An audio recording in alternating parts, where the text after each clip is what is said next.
So location will be unique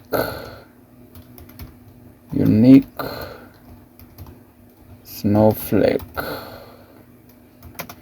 So that's how we're gonna set it for now, but we'll be working on as we continue. As the project grows, we're gonna continue working on it. So here we have we are going to look at the architecture of the Django authentication system architecture. So we have the client, where the client or the front end will communicate with the views, then views layer gonna communicate with the services layer, and the services layer gonna communicate with the token manager, user serializer, email verification, and other parts. So this is what we're gonna work. We are going to work on a folder we are going to work on the folder for auth. So in this part, as you can see from the image, we have the Django authentication system. This is service-based architecture flow. So we are using the service-based architecture flow. So we have the API views. The API views will communicate with the service layer, and then service layer will communicate with the database. So as you can see from here, client will go through API views. This is a common pattern. So obvious, as you know, the views are the ones that communicate with the user. So API views gonna communicate with the service layer, and service layer gonna communicate to database, then to return back to the API views. So as you can see from here, authentication flow, client sends authentication request, either login, register, refresh, logout to API views. Views delegate business logic to authentication service methods. Service interacts with database and performs security validations. Service returns standardized response, that is success, response, status code, tuple to views. Views format and return standardized HTTP responses to the client. So what is happening here is that in this folder, we're gonna define a folder, then we're gonna have the authentication service. So this is okay. This architecture follows a common pattern of separating concerns into service layers and views layers, enhancing maintainability and testability and also security. So we're gonna have in the auth folder, we're gonna have services.py, and we're gonna have the views.py. So in the services.py, we're gonna define authentication service. So this is a class responsible for handling the core business logic related to user authentication. So this is a crucial aspect of a well-architectured application. So as it keeps the how-to of authentication distinct from the what-to of the API endpoints. So key components that you're gonna find, that we're gonna implement.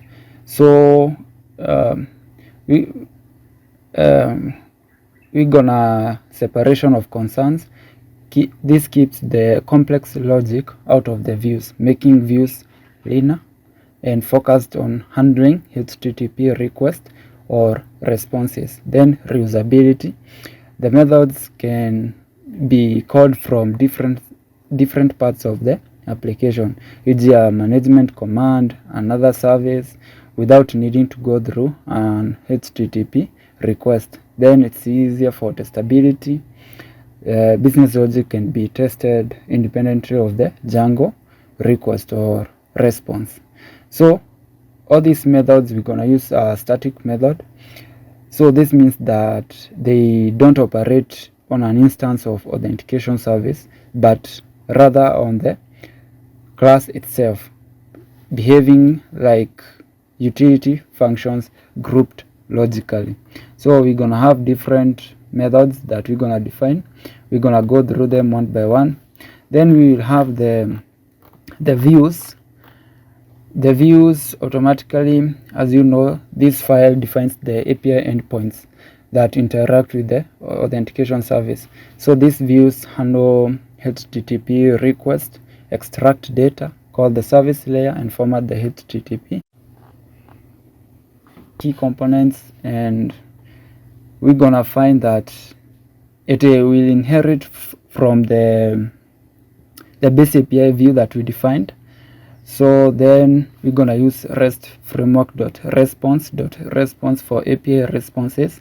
Then it will utilize the authentication core response.standardized response that we defined to ensure consistent JSON response formats across the API.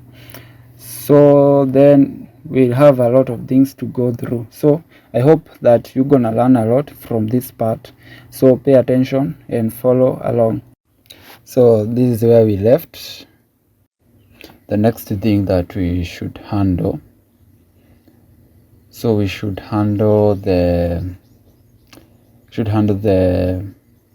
auth folder that we have the authentication for the views for registration and other things. So what we start with, we create the folder, then we have the init file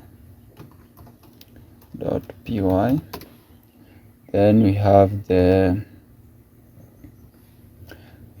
services.py and views.py. So what we start with, we start by defining our imports. So we're gonna start with the views. So we're gonna start with import logging. So this is it is used for logging events, errors, and debug information. Then we're gonna import traceback. So the traceback, it is used to get detailed information about exceptions, helpful for logging errors. Okay, then from Django.utils, we're gonna import time zone. So this provides utilities for handling time zones, ensuring timestamps are consistent. Then from Django.conf, we're gonna import settings. So this is helps us to access project level settings like JWT, cookies, configurations, and other things. From Django.middleware, Django middleware.csrf, we're gonna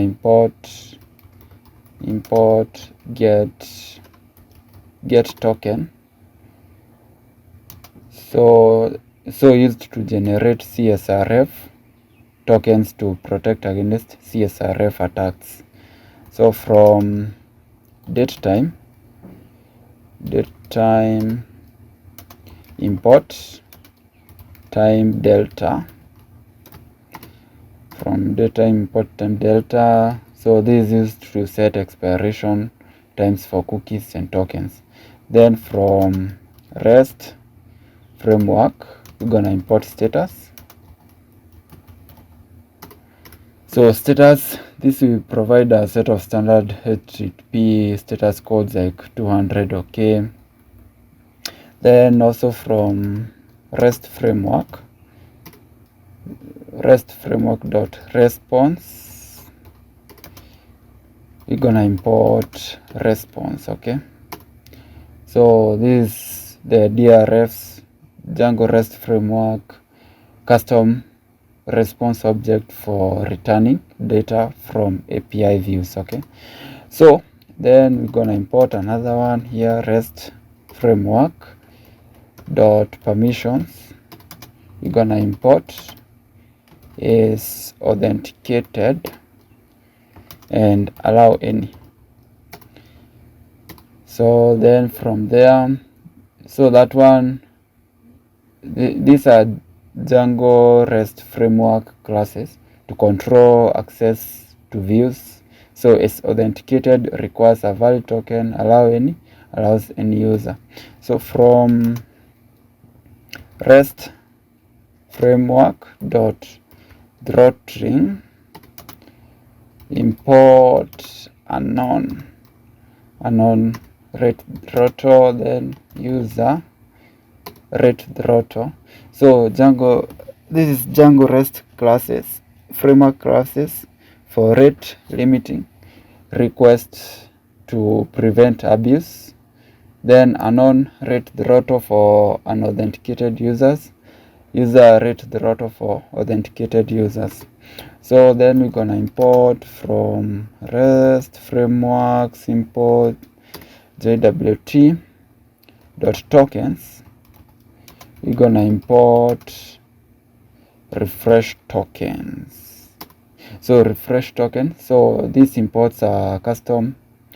This imports the simple JWT library that is used to create and manage refresh tokens, as we did from the other parts. Then from authentication, now from our application.core.base, this one we had worked on, import base API view. So this is a custom base view. Then from authentication.core.response, we're gonna import standardized, that one we developed earlier. Then here we're gonna also have from .services, the file that we have declared there. We're gonna import authentication service. Okay, so what we'll start with, we're gonna define the logger. So logger is equals to logging dot get logger, then with the name,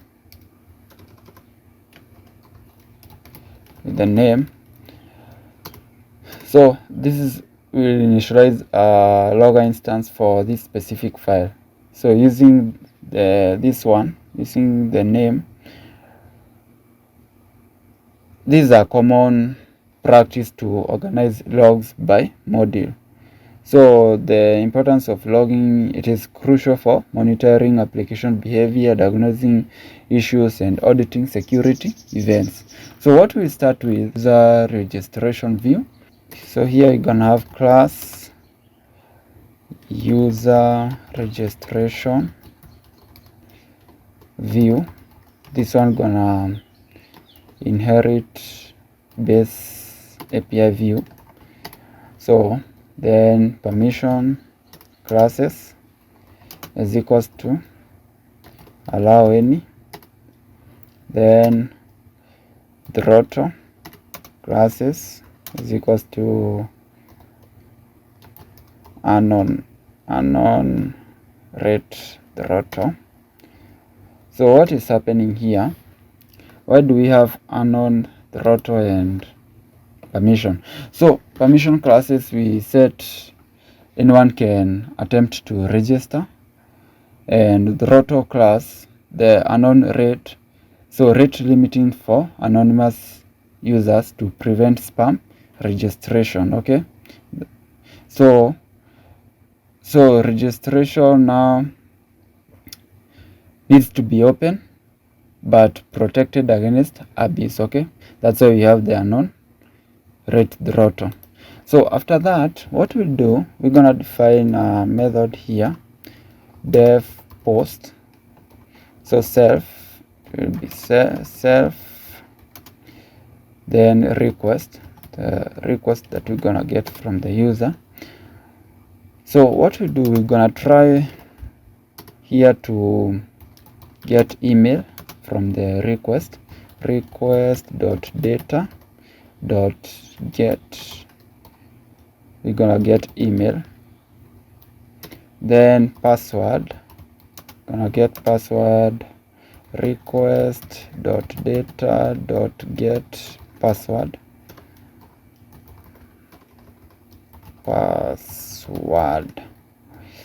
then phone number, phone number is equals to request dot data dot get phone number, then full name is equals to request dot data dot get full name.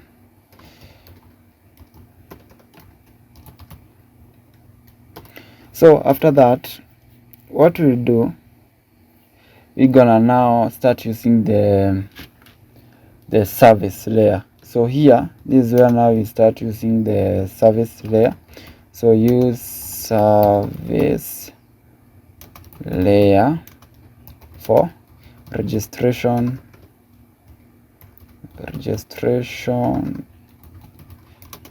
logic. Okay, so we're gonna define, now we're gonna go to the services so that we're gonna define the for registration.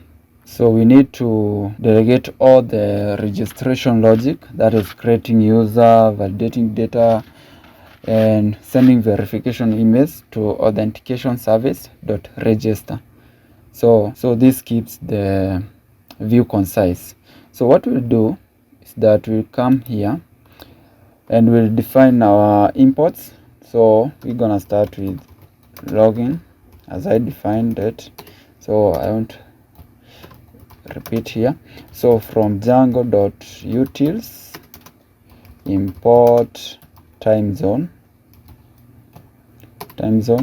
then we're gonna have from Django.config import settings. Okay, then from Django.core.cache or cache import cache. Okay, or cache. So from Django.contrib.auth, we're gonna import authenticate. Then from Django.contrib.auth.password validation, we're gonna import validate password. Then from Django.core.exceptions, we're gonna import validation error. Now from our app authentication.serializers, import user serializer. From authentication.core.jwutils, this one we defined earlier, we're gonna get token manager. Then from authentication.models, import our custom user, that is user. From there, from REST framework simple JWT dot tokens import refresh token. So after getting this one, so we're gonna define our logger here is equals to login dot get logger, then with the name. Then we're gonna define our class, that is class for authentication service. So this service, what we let do, so we do service, this is a documentation string, so service class to handle authentication related business logic. Okay, so we'll start by defining our static method for register. So to register here, what we'll do, we're gonna define the static method.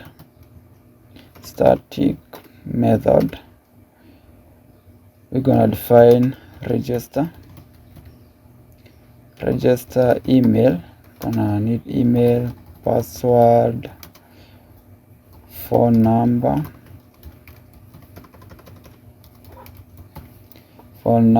which will be none. It can be empty. Full name can be empty also, so none,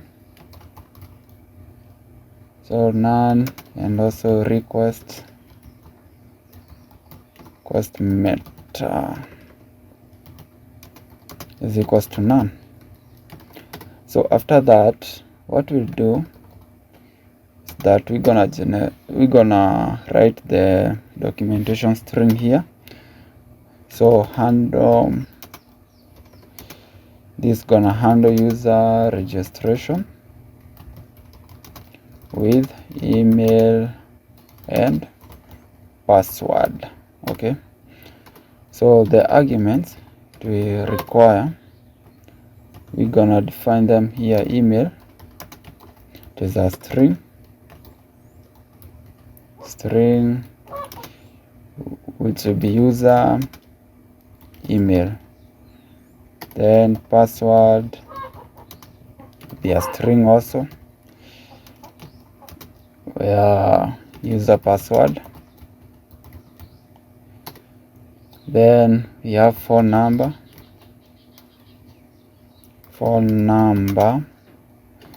It will be string, but will be optional.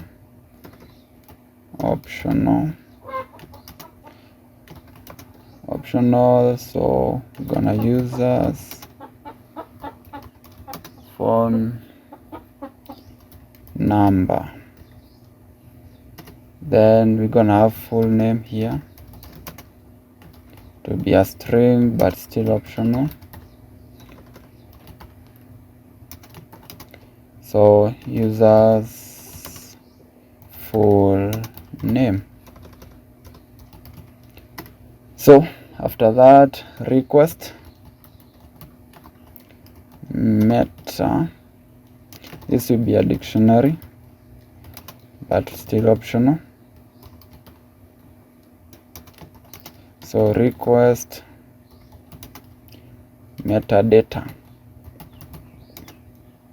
for security logging. Then this method gonna return, so returns what? Returns a tuple,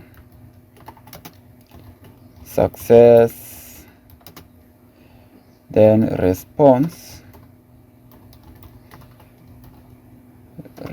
dictionary, then with the status code. So as you can see, we have defined the documentation string so we're gonna have the registration when user registers. So we need them to be able to register and also get the email verification.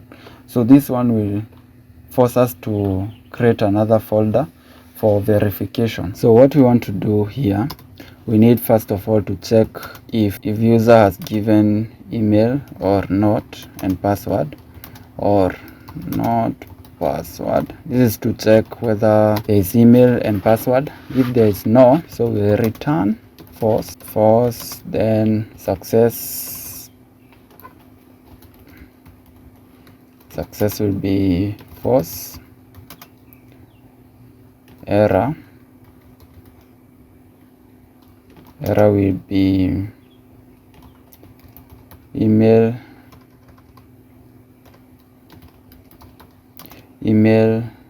and password. are required. Okay, this is when the user does not give either one of them or both.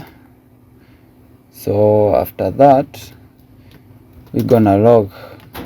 We need to log registration. I will explain why we need to registration attempt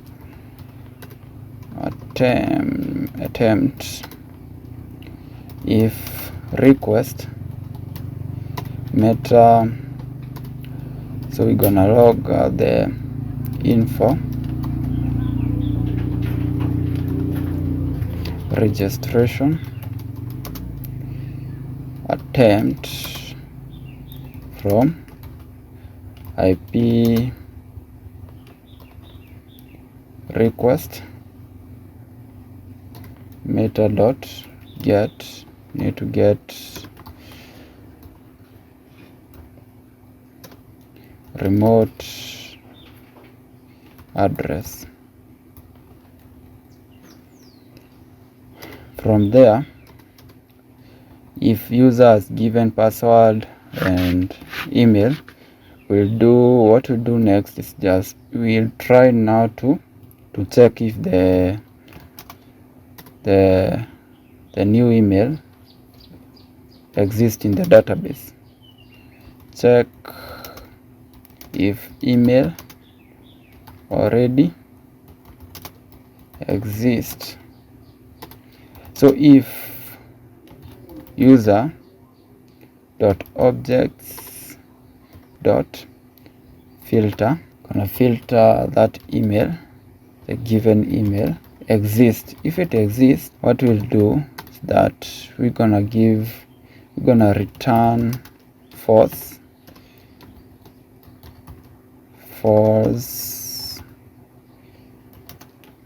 and we're gonna successfully fail false. So false, then error will be a user with this email already exists. Okay, then the status code will be 400. So if the email does not exist, also we can check, we can validate now password, validate password strength. Okay, we need to make sure the password given is strong enough. Try. So we're gonna try validate. From our imports, we're gonna use validate password, the given password. So if it fails, so to validate, so that's why we use validation error. So we're gonna return false because it has failed, then success will be false. Okay, then after that we're gonna give error. So error will be comma, then we're gonna join with the message. We don't know what it is, maybe it is length or does not use both characters. Then we're gonna give response status code will be 400. Okay, if it passes the above user, we're gonna create new user now. So create new user. So user will be is equals to user. This is where we create now objects dot create user. So by taking the email by assigning email to the new email to email, then password, okay. Then from that it's verified encryption, we need to have it false. So this is where we want to have email verification needed. Okay, so after that, so there are some things, maybe user has given update additional fields if provided. So like if there is full name, you can add many as you want here. User dot full name will be that given the full name given. So after that, you're gonna save. So to save, you're gonna update fields. The fields that will be updated will be is equals to full name.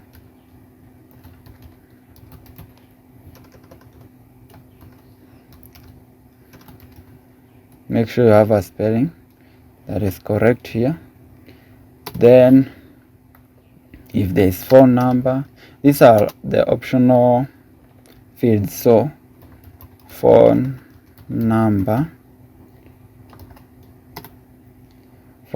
user dot, here you can add many things that you want, maybe location, maybe age, gender, a lot of things. So user dot save update fields is equals to phone number.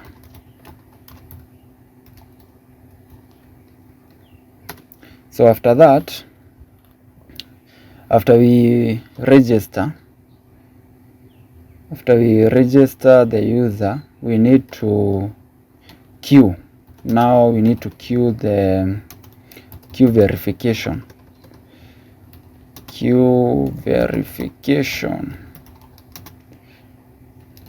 Verification email for new users asynchronously.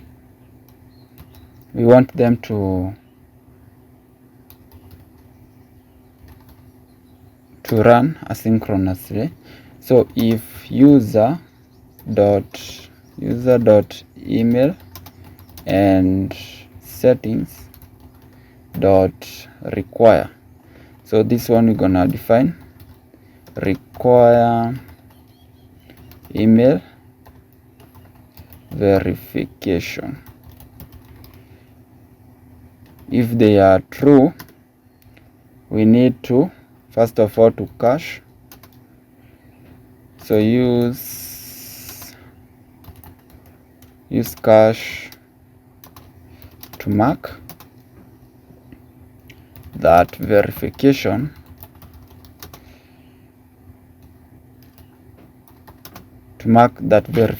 email should be sent, okay, to that. So we need to cache that. So to cache, so we're gonna give it this key. So queue verification email to that user.id. okay, that is what we're gonna do here. So you cache dot, we have imported cache there, cache key, we pass cache key, then true, so it is true, then timeout, timeout will be 36, so that you're gonna remove from. So this will be 1 hour queue. Okay, 1 hour queue validity. Okay, so then we're gonna, after that, if we put it in the cache, we need to trigger an asynchronous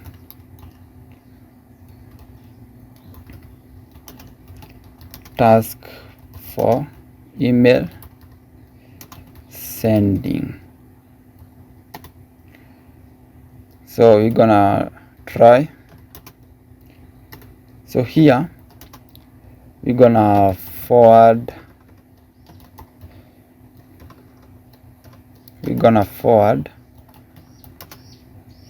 to email verification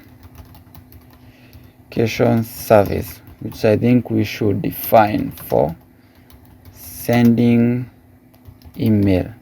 So here what we'll do is that we're gonna create a new folder for handling the email verification.